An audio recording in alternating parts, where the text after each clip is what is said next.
Hello friends, நான் வந்துட்டேன். அம்பானி வீட்டோட ப்ரீ வெட்டிங். ஸோ எல்லாருமே வந்துட்டு அம்பானி வீட்டோட கல்யாணம் வந்துட்டு எந்த அளவுக்கு பிரம்மாண்டமாக பேசினாங்க, ஸோ எந்த அளவுக்கு அது கிராண்டாக இருந்ததுன்ட்டு ஆப்வியஸ்லி எல்லாருமே பேசினது தான். நிறைய பேர் வந்துட்டு அதுக்கான ஒரு வீடியோஸ் ஃபோட்டோஸ் எல்லாமே ஷேர் பண்ணது தான், இல்லைன்னு சொல்லலை.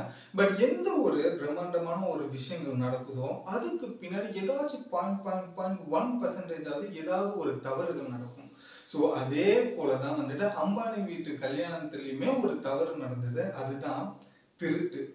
என்னடா சொல்ற, அம்பானி வீட்டு கல்யாணம் கிட்டத்தட்ட 1260 கோடி ரூபாய் செலவு பண்ணி ஒரு பிரம்மாண்டமான ஒரு செட்டப்பை வச்சு கிட்டத்தட்ட ஸ்போர்ட்ஸ் ஸ்டார்ல இருந்து செலிபிரிட்டி வரைக்கும் பெரிய பெரிய பிசினஸ் மேக்னட்ஸ், சுந்தர் பிச்சையா இருக்கட்டும், பில்கேட்ஸா இருக்கட்டும், மார்க் ஜக்கர்பர்க் எல்லாரையுமே கூப்பிட்டு ஒரு பிரம்மாண்டமா வச்சிருந்த இந்த ஒரு ஃபங்க்ஷன்ல ஒரு திருட்டா அந்த அளவுக்கு வந்துட்டு செக்யூரிட்டி வந்துட்டு ரொம்ப வீக்கா இருக்காங்க அப்படின்றது உங்களுக்கு ஒரு கேள்வி வரலாம். சரி, அது திருட்டு நடந்து போச்சு. திருடினது யாரு? அந்த அளவுக்கு தைரியசாலி யாருப்பா இருக்கிறா இந்தியால அப்படின்னு நீங்க கேக்குறீங்கன்னா வேற யாரு? தமிழ்நாடு தான். ஸோ தமிழ்நாட்டில் வந்துட்டு திருச்சி பகுதியில் ஒரு கிராமத்துல இருந்து ஒரு 5 பேர் கிளம்பி போயிருக்காங்க. அம்பானி வீட்டு கல்யாணத்துல போய் திருடலாம்னு சொல்லி பிளான் பண்ணியிருக்காங்க. ஸோ கேட்கவே இன்னும் அடுத்த ஒரு ஷாக்கிங் இருக்குல்ல, என்னடா நம்ம ஊருக்காரங்களாடா அவ்வளோ தைரியமான பசங்க அம்பானி வீட்டில் போய் கொள்ளையடிக்கணும்னு நினச்சிருக்காங்களே அப்படின்னு நினைக்கிறது புரியுது. ஸோ அவங்க கொள்ளையும் அடிச்சாங்க, அடிச்சுட்டு மாட்டவும் செஞ்சாங்க. அதை அவங்க எப்படி மாட்டினாங்க, மாட்டினதுக்கு அப்புறம் அவங்க சொன்ன அந்த வாக்குமூலம் என்ன, எப்படி இதெல்லாம் பிளான் பண்ணாங்க அப்படின்ற ஒரு ஸ்டோரியை சொல்லியிருக்காங்க, ஸ்டேட்மெண்ட் மாதிரி. ஸோ அதை பற்றி தான் இந்த ஒரு வீடியோவில் தெரிஞ்சுக்க போகிறோம். ஸோ ஆப்வியஸ்லி இது வந்துட்டு ஒரு அம்பானி வீடு அப்படின்ற அந்த ஒரு பிரம்மாண்டத்தை நம்ம பார்த்தோம். அதுக்கு பின்னாடி இப்படி ஒரு திருட்டு நடந்திருக்குன்றது நிறைய பேருக்கு தெரியல. ஸோ அந்த திருட்டுன்ற ஒரு விஷயம் தமிழ்நாட்டில் இருக்கிற ஒரு 5 பேர் போயிருக்காங்கன்றது தான் இது இன்னும் மிகப்பெரிய ஒரு ஷாக்கிங்கா இருக்கு. கேட்கவே நினைச்சு பார்க்கல. திருச்சி எங்க இருக்கு? ஜாம் நகர் கிட்டத்தட்ட நார்த் சைட்ல இருக்கு. இங்க இருந்து திருடுறதுக்காகவே அந்த 5 பேர் போயிருக்காங்க அம்பானி வீட்டு கல்யாணத்துல. அப்போ எந்த அளவுக்கு தைரியமான ஆளுன்னு பாருங்க. அவங்களை பத்தி கண்டிப்பா தெரிஞ்சுக்கணும்ல. ஸோ அதை பற்றி தான் இந்த ஒரு வீடியோவில் தெரிஞ்சுக்க போகிறோம். ஸோ வாங்க, யார் இந்த 5 பேர், எப்படி இந்த பிளான் பண்ணாங்க, இங்கே பிளான் பண்ணுறதுக்கான என்ன ஒரு மோட்டிவ் அம்பானி வீட்டில் அப்படி பார்த்துட்டாங்க அப்படின்றது தான் ஒரு கம்ப்ளீட் டீட்டெயிலான ஒரு விஷயத்தை தான் இந்த ஒரு வீடியோவில் தெரிஞ்சுக்க போகிறோம். ஸோ வாங்க வீடியோக்குள்ளே போகலாம். நான் தான் உங்களோட AB and welcome to our channel. இன்னும் நம்ம சேனல் சப்ஸ்கிரைப் பண்ணலாம், உடனே சப்ஸ்கிரைப் பண்ணிக்கோங்க. அப்போ தான் இந்த மாதிரி கிரேசியான சில இன்சிடென்ட்லாம் வந்துட்டு ஒரு ஃபன்னாக பார்க்க முடியும். ஸோ அதுக்கு உங்களோட சப்போர்ட்ன்றது வேணும். ஸோ மறக்காமல் சப்ஸ்கிரைப்ன்ற ஒரு விஷயம் பண்ணிக்கோங்க. அது மட்டும் இல்லாமல் நம்ம சேனலில் ஆல்மோஸ்ட் வந்துட்டு ஒரு 700 சப்ஸ்கிரைபர் ரீச் பண்ணிட்டோம். ஸோ அவங்க எல்லாருக்குமே தெரிஞ்ச ஒரு விஷயம் தான் இந்த வருஷத்துக்குள்ள நம்ம 1000 சப்ஸ்கிரைபர் ரீச் பண்றது. ஸோ அதுக்கு உங்களோட சப்போர்ட்ன்றது வேணும். ஸோ மறக்காம சப்போர்ட்ன்ற விஷயத்த சப்ஸ்கிரைப்ல காமிச்சுக்கோங்க. ஸோ ஃபர்ஸ்ட் விஷயம் எங்க இருந்து ஆரம்பிக்கலாம் அப்படின்னு பார்த்தீங்கன்னா, ஆப்வியஸ்லி எல்லாருமே தெரிஞ்சது தாங்க, அம்பானி வீட்டு function pre wedding event. So நல்லா கவனிக்கணும். ஸோ இது கல்யாண ஈவெண்ட் இல்லை, அதுக்கு முன்னாடி நடக்கிற ஒரு ப்ரீ வெட்டிங் ஈவெண்ட். கிட்டத்தட்ட 1260 crore 1260 கோடிகள் கொடுத்து கல்யாணத்துக்கு கூட செலவு பண்ணாங்க. அதுக்கு முன்னாடி இருக்கிற ஒரு ஈவெண்ட்டுக்கு செலவு பண்ணியிருக்காங்க. ஸோ இது ஆப்வியஸ்லி எங்க நடந்தது இந்த ஈவெண்ட் அப்படின்னு பார்த்தீங்கன்னா, இந்தியாவில் இருக்கிற ஜாம் நகர் அப்படின்ற ஒரு இடத்துல வந்தாரா அப்படின்ற ஒரு காட்டு பகுதியில் வந்துட்டு, அதுவுமே அவங்களுக்கு தான். ஆப்வியஸ்லி அந்த ஜாம் நகர்ன்றது அவ்வளோ பெரிய ஒரு விஷயம் பண்ணியிருக்காங்கன்னா அவங்களுக்கு ஆல்மோஸ்ட் அவங்க ஒரு மிகப்பெரிய ஒரு லேண்டு மாஸ் அவங்களுக்குன்னு இருந்திருக்கும் போல. ஸோ அங்கே வந்துட்டு ஒரு மிகப்பெரிய ஒரு பிரம்மாண்டமான ஒரு செட்டை வந்துட்டு எழுப்பியிருந்தாங்க. ஸோ இந்த ஒரு ஈவெண்ட்காக. ஸோ இந்த ஒரு ஈவெண்ட்ல ஆப்வியஸ்லி எல்லாருமே தெரிஞ்சதுதான், ஸ்போர்ட்ஸ் ஸ்டார்ஸ், கிரிக்கெட்டர்ஸ் யாருன்னா இருக்காங்க அவங்க எல்லாருமே வந்திருந்தாங்க. அதுக்கப்புறமா ஹாலிவுட், சவுத் இந்தியா செலிபிரிட்டிஸ் இவங்க எல்லாருமே வந்துட்டு வந்திருந்தாங்க. பாலிவுட்ல இருந்துமே வந்திருந்தாங்க.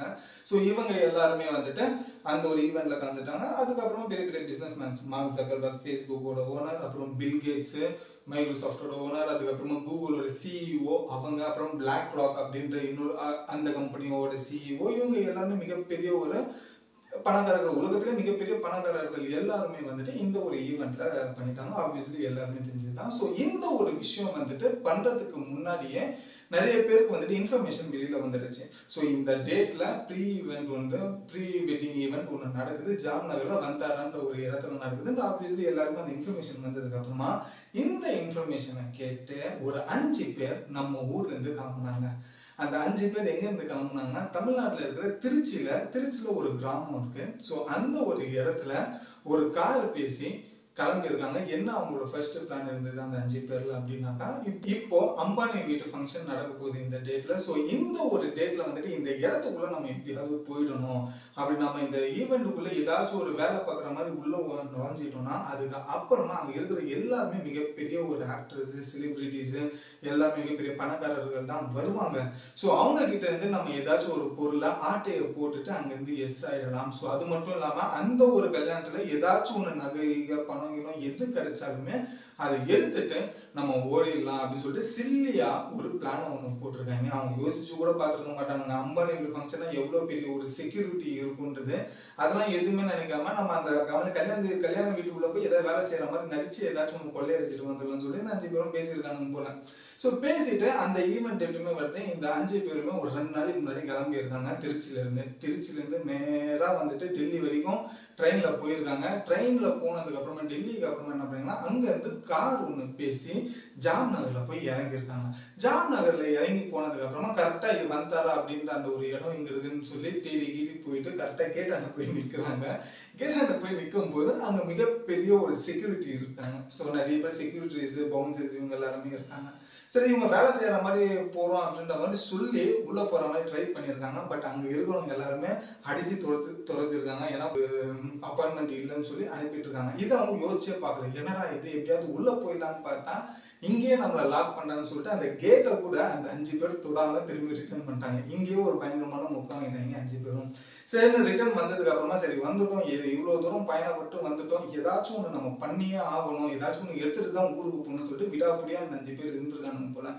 அதுக்கப்புறமா என்ன நடந்தது அப்படின்னாக்கா அடுத்த ஒரு இன்ஃபர்மேஷன் அவங்களுக்கு என்ன தெரிய வருதுன்னா, இந்த மாதிரி ஜாம் நகர் ஏர்போர்ட்ல இருந்து தான் எல்லாருமே வந்துட்டு இந்த வந்தாராக்கு வராங்க அப்படின்ற ஒரு விஷயம் தெரிஞ்சது. ஸோ ஜாம் நகர் ஏர்போர்ட்டுக்கு இவங்க போறாங்க. ஏர்போர்ட்டுமே பயங்கரமான செக்யூரிட்டியா இருந்திருக்காங்க போல இருக்குது. அதுக்கப்புறம் ஜாம் நகர் பஸ் ஸ்டாண்ட்ல போயிட்டு ரொம்ப நேரமா இருந்து வெயிட் பண்ணிட்டு இருந்திருக்காங்க. அப்போ அந்த டைம்ல வந்துட்டு மிகப்பெரிய ஒரு லக்ஸரி கார்ஸ் எதுவா இருந்தாலுமே காரை உடைச்சு ஏதாச்சும் தேருதான்னு பார்க்கலாம்னு சொல்லிட்டு ஒரு பிளான பண்றாங்க. அவங்க பிளான் போட்ட மாதிரியே ஜாம் நகர் பஸ் ஸ்டாண்ட்ல ரொம்ப நேரமா வெயிட் பண்ணிட்டு அதுக்கப்புறமா ஒரு கார் ஒண்ணு வந்திருக்கு, மெர்சிடஸ் பென்ஸ். அந்த மெர்சிடஸ் பென்ஸ் வந்துட்டு அந்த ஒரு அம்பானி வீட்டு கல்யாணத்துக்கு தான் போகுதுன்ற ஒரு விஷயம் தெரிஞ்சுக்கிட்டு என்ன பண்ணிருக்காங்கன்னா, மெர்சிடஸ் பென்ஸ் யாருமே இல்லாத நேரத்துல அந்த காரோட கண்ணாடியை உடைச்சு கிட்டத்தட்ட 10 லட்சம் ரூபாய் கேஷ். ஸோ 10 லட்சம் ரூபாய் கேஷை சொலையா ஒரு காரை உடைச்சு எடுத்துட்டு போயிருக்கானுங்க. சரி 10 லட்சம் ரூபாய் வந்து சொல்லிட்டு சந்தோஷப்பட்டானுங்க.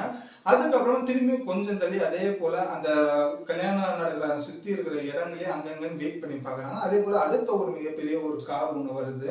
ஸோ அந்த காரோட கண்ணாடி உடைச்சு ஒரு லிமிடெட் எடிஷனான ஒரு மிகப்பெரிய ஒரு லேப்டாப், ரொம்ப எக்ஸ்பென்சிவான ஒரு லேப்டாப், அதுக்கப்புறமா ரொம்ப எக்ஸ்பென்சிவான சில வாட்சஸ் எல்லாமே இருந்திருக்கு பொழுது அது எல்லாத்தையுமே ஆட்டை போட்டாங்க. சரி 10 லட்சம் ரூபாய் ரொக்க பணமும் பிளஸ் லேப்டாப் அதுவும் எக்ஸ்பென்சிவான ஐட்டம்ஸ் இதெல்லாமே கிடைச்சு என்ன பண்ணாங்கன்னா இந்த மாதிரி ஒரு 4-5 வண்டியை உடைச்சு இந்த வந்தாராக்கு வர எல்லா வண்டியிலுமே எது மிகப்பெரிய ஒரு ஆள் இல்லாத கார் எங்கேயாவது நிக்குதுன்னா ஸோ அந்த கார் கண்ணாடி எல்லாம் உடைச்சு உள்ள இருக்கிறது எடுக்கிறத ஒரு பொழப்பா பண்ணியிருக்கானுங்க பொழுது அந்த நாள் ஃபுல்லா கிட்டத்தட்ட ஒரு 4-5 காரை உடைச்சிருக்கானுங்க. உடைச்சிட்டு கையில கிட்டத்தட்ட 10 லட்சம் ரூபாயும் சில ரொம்ப எக்ஸ்பென்சிவான ஐட்டம்ஸுமே கிடைச்சிச்சு. சரி கிடைச்சதுக்கு அப்புறமா திரும்பி அவங்க ஊருக்கு வருவாங்களான்னு பார்த்தா இல்ல. ஒருத்தர் வந்துட்டு என்ன பண்ணிருக்காங்கன்னா, நம்ம டைரக்டா இப்போ வந்துட்டு இங்க மட்டும் உடைச்சிட்டு போயிட்டோம்னா பெரிய பிரச்சனைன்றதாலும் டவுட் வரும். அதனால நம்ம இங்க இருந்து நேரா கிளம்பி டெல்லி போகலாம். டெல்லியில இருந்துட்டு அங்க ஏதாச்சும் இந்த மாதிரி ஒரு பெரிய பெரிய கார் எல்லாம் பார்த்து உடைச்சு அதுல திரும்பி ஏதாவது தேடிச்சுன்னா அதுவும் எடுத்துட்டு போயிடலாம்னு சொல்லிட்டு ஒருத்தன் பிளான் சொல்லியிருக்காங்க போது இவனுங்களும் நம்பி 5 பேரும் டெல்லிக்கு போயிருக்காங்க. டெல்லிக்கு போயிட்டு அங்க ஒரு 3 வண்டியை உடைச்சிருக்கானுங்க. அங்க இருந்து திரும்பி குஜராத்துக்கு போயிருக்கானுங்க. குஜராத்ல இருந்து திரும்பி அங்க ஒரு 3-4 வண்டி கண்ணாடியை உடைச்சிருக்கானுங்க. அங்க என்ன கிடைச்சதுன்றதெல்லாம் தெரியல. பட் இந்த ஒரு வந்தாரால மட்டும் 10 லட்சம் ரூபாய் கேஷும் எக்ஸ்பென்சிவான ஒரு லேப்டாப் அதுக்கப்புறம் மற்ற ஒரு வாட்ச் கீஷன் மற்றதெல்லாம் கிடைச்சிட்டு திரும்பியும் குஜராத்துக்கு வந்து கிளம்பலாம்னு சொல்லிட்டு கிளம்பி இருக்கிறானுங்க. அப்ப இந்த குஜராத், டெல்லி இந்த மாதிரி இடங்கள்லாம் வந்துட்டு கண்ணாடியை உடைச்சிட்டு உள்ள எடுத்திருக்க ஒரு சிசிடிவி ஃபுட்டேஜ் வந்துட்டு போலீஸுக்கு கிடைச்சிச்சு. ஸோ இந்த மாதிரி யாருன்னே தெரியாதவங்க வந்துட்டு ஒரு எக்ஸ்பென்சிவ் கார்ஸோட கண்ணாடியெல்லாம் உடைச்சு உள்ள இருக்கிற எல்லா பொருட்களையும் திருடிட்டு போறாங்கன்ற ஒரு விஷயம் தெரிஞ்சுது. ஸோ டெல்லியில இந்த ஒரு இன்ஃபர்மேஷன் வந்ததுக்கு அப்புறமா குஜராத்ல இதே விஷயம் நடக்குது. ஸோ இங்க நடந்ததுக்கு அப்புறமா என்ன நடக்குதுன்னா யாரா இது பண்றதுன்னு சொல்லி இன்னும் சிசிடிவி ஃபுட்டேஜ் எல்லாம் வச்சு தீவிரமா அங்க குஜராத் போலீஸ் தேடினதுக்கு அப்புறமா அந்த 5 பேர் கரெக்டா சிக்கிறாங்க. அந்த 5 பேர் இப்போ ரீசெண்டா வந்துட்டு ட்ரெயின் ஏற போறான்னு ஒரு விஷயம் வந்துட்டு குஜராத் போலீஸ்க்கு தெரிஞ்சதுக்கு அப்புறமா உடனே குஜராத் போலீஸ் வந்துட்டு அவங்கள அரெஸ்ட் பண்ணியிருக்காங்க. ஸோ 5 பேர்ல 4 பேர் மாட்டிருக்காங்க. அதுல கேங் லீடர் மட்டும் தப்பிச்சிட்டான். ஸோ அவங்க இப்போதைக்கு ரெக்கவர் பண்ணது வந்துட்டு பணத்தை ரெக்கவர் பண்ணிட்டாங்க, சில எக்ஸ்பென்சிவ் ஐட்டம்ஸுமே ரெக்கவர் பண்ணிட்டாங்க. ஸோ சம்மந்தப்பட்ட ஆட்கள் யார் இருக்காங்க அவங்களுக்கு ஃபோன் பண்ணியுமே சொல்லியிருக்காங்க. ஸோ அதுக்கப்புறமா இவங்க கிட்ட எனக்கு ஸ்டேட்மெண்ட்ஸ் கேட்டால் என்னடா நடந்தது, எதுக்காக நீங்கள் இது வரைக்கும் வந்தீங்க அப்படின்னு கேட்டால், நாங்கள் தமிழ்நாட்டிலேருந்து வரோம், திருச்சி எங்கள் ஊர். ஸோ இதுக்காக தான் நாங்கள் அம்பானி வீட்டிலேருந்து திருடுறதுக்காக நாங்கள் வந்தோம். ஸோ இப்படி தான் வந்தோம்னு சொல்லிட்டு நான் இவ்வளோ நேரம் சொன்ன அந்த பிளானை தான் போலீஸ்கிட்ட அவங்க டீட்டெயிலாக சொல்லியிருந்தாங்க. ஃபைனலாக வந்துட்டு அவங்க பிடிச்சி கேஸ் போட்டு ஸோ ஓரளவுக்கு இப்போ உள்ளே இருக்காங்க. ஸோ அந்த கேங் லீடர் மட்டும் ஒருத்தனை மட்டும் தேடிக்கிட்டு இருக்காங்க. ஸோ அவன் கிடைச்சானா கம்ப்ளீட்டாக கேஸ் வந்துட்டு க்ளோஸ் ஆகிடும். ஸோ ஸ்டில் நம்ம வெயிட் பண்ணி பார்ப்போம் அடுத்தது என்ன நடக்குதுன்றது. பட் இது ஒரு கேட்கறதுக்கு ஃபன்னா இருந்தாலுமே அதுக்கு ஒரு தைரியம் வேணுங்க. அம்பானி வீட்டில் போயிட்டு ஒருத்தர் திருடணும்னு நினைக்கலாம் பாருங்க, இவங்க நம்ம என்னன்னு சொல்றது? ஒரு செக்யூரிட்டி இருக்காதா? அது பசண்ட யாருன்னா உள்ள போயிட முடியுமா? அது எதுவுமே நினைக்காம இவனுக்கு பாட்டுன்னு வந்துட்டு திருச்சியில ஒரு கிராமத்துல உட்காந்துக்கிட்டு ஒரு பிளானை போட்டு இங்கிருந்து கிளம்பி ஜாம்நகருக்கு போயிட்டு ஜாம்நகர்ல வந்துட்டு அந்த வந்தாரா காட்டுக்குள்ள போக முடியலன்னு சொல்லிட்டு திரும்பி அவங்கள அனுப்பி சரி வந்தது வந்துட்டு ஏதாவது ஒன்று பண்ணியே ஆகணும்னு சொல்லி இருக்கிற எக்ஸ்பென்சிவ் கார்ஸ் எல்லாம் உடைச்சி உள்ள இருக்கிற பணத்தை கிணத்தெல்லாம் எடுத்து அதுக்கப்புறமா ஒரு மொக்க பிளானா போட்டு மாட்டி இப்படி சீரழிஞ்சு நிக்கிறாங்க. இது என்னத்த நான் சொல்றது? இது ஒரு சைடு பார்த்தா சிரிப்பும் வருது, ஒரு சைடு பார்த்தா ஏன்டா இப்படி பண்ணீங்கன்னு கேட்கணும்னு தோணுது. ஸோ நீங்க என்ன இந்த சம்பவத்தை பத்தி நினைக்கிறீங்கன்றத கமெண்ட்ல சொல்லுங்க. ஏன்னா நான் இருக்கிற எக்ஸ்பிளனேஷன்ஸ் கொடுத்துட்டேன். யாரா இருந்தாலும் யோசிப்பாங்கல்ல, ஒரு அம்பானி வீட்டுக்கு கல்யாணம், அங்க நம்ம போக முடியாது பார்க்க முடியாதுன்னு தெரியும். பட் ஒருத்தன் திருடவே போனான்னு சொல்லிட்டு ஒருத்தன் 5 பேர் பிளான் பண்ணியிருக்காங்கன்னா இன்னும் ஒரு கட்ஸ் இருந்துருக்கும் அவங்களுக்கு. அந்த கட்ஸை பத்தி நீங்க என்ன நினைக்கிறீங்க? ஸோ இவங்க பண்ண அந்த காரியத்தை பத்தி நீங்க என்ன நினைக்கிறீங்கன்றது கமெண்ட்ல சொல்லுங்க. நானும் படிச்சு தெரிஞ்சுக்கிறேன். ஆப்வியஸ்லி வந்துட்டு ஒரு ஜென்ரலான ஒரு கேள்வி எப்பயுமே கேட்குற மாதிரி கேட்டுறேன். இந்த ஒரு 1260 கோடி ரூபாய் கொடுத்து கல்யாணத்துக்கு முன்னாடி இருக்கிற ஒரு ப்ரீ வெட்டிங் ஈவெண்ட்டை இவ்வளோ அளவுக்கு கிராண்டா பண்ணலாமா? பண்றதுக்கான ஒரு அவசியம் இருக்கா இல்லையா அப்படின்றது நீங்க என்ன நினைக்கிறீங்க கமெண்ட் சொல்லுங்க. இந்த 1260 கோடிகள் வேற எதுக்கெல்லாம் அம்பானி செலவு பண்ணி இருக்கலாம் அப்படின்ற ஒரு விஷயமும் உங்களுக்கு என்ன தோணுதுன்றதையும் கமெண்ட்ல சொல்லுங்க. ஸோ நானும் படிச்சு தெரிஞ்சுக்கிறேன். ஸோ இதுதான் ஃப்ரெண்ட்ஸ் அம்பானி வீட்டு கல்யாணத்தில் நடந்த திருட்டு. ஸோ இதுதான் உங்ககிட்ட ஷேர் பண்ண இருந்தேன். ஸோ கிரேசியாக இருந்தால் லைக் பண்ணிக்கணும், புதுசாக இருந்தாலும் லைக் பண்ணிக்கணும். இன்னும் நம்ம சேனல் சப்ஸ்கிரைப் பண்ணலாம், உடனே சப்ஸ்கிரைப் பண்ணிங்க. இந்த வருஷத்துக்குள்ள 1000 சப்ஸ்கிரைபரை நம்ம ரீச் பண்ணணும்டா நம்மளோட கோலே. ஸோ அதுக்கு உங்களோட சப்போர்ட்ன்றது வேணும். ஸோ கண்டிப்பாக சப்ஸ்கிரைப்ன்ற ஒரு விஷயம் பண்ணிக்கோங்க. And then bye bye AV.